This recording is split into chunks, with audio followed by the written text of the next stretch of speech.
কচু পাতা দেখেছেন নিশ্চয়ই, উপরটা সবুজ কিন্তু ভেতরটা চুলকানিতে ভরা। ঠিক তেমনি কিছু মানুষ আছে দেখতে মানুষের মতন, কিন্তু ভেতরটা আবর্জনায় ভরা। উচ্চশিক্ষা আর সুশিক্ষা এক নয়, প্রথমটা দেয় জ্ঞান আর দ্বিতীয়টা দেয় মনুষ্যত্ব।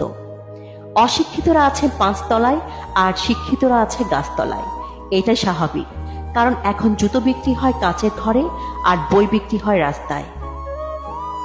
একটা ফ্যামিলিতে ফ্যামিলি পলিটিক্স থাকে, আর সেই পলিটিক্সে যে কোনো একজন সন্তানকে ফাঁসানো হয়, আর সেই সন্তানটি থাকে ফ্যামিলির সবচাইতে বেশি দায়িত্ব কাঁধে নেওয়া সন্তান, হোক সে মেয়ে কিংবা ছেলে। অর্থলোভী নারী আর নারীলোভী পুরুষ কখনো সুখী হতে পারে না।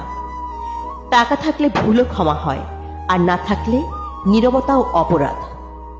লবণ অতিরিক্ত হলে খাবার নষ্ট হয়, টাকা অতিরিক্ত হলে মানুষ নষ্ট হয়।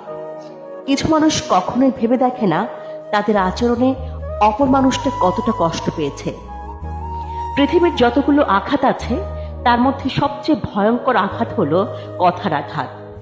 জীবন তখনই ভালো ছিল যখন গাছের পাতা টাকা বানিয়ে খেলা করতাম। মানুষ আপন সাজে কিন্তু আপন হয় না। বারবার শিক্ষা পাচ্ছি, তবুও শিক্ষা হয় না।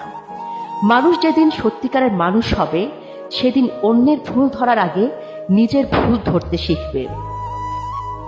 কিছু মানুষ সাপের চেয়েও বিষাক্ত, কারণ সাপকে দূর থেকে চেনা যায়, কিন্তু বিষাক্ত মানুষকে পাশে থেকেও চেনা যায় না।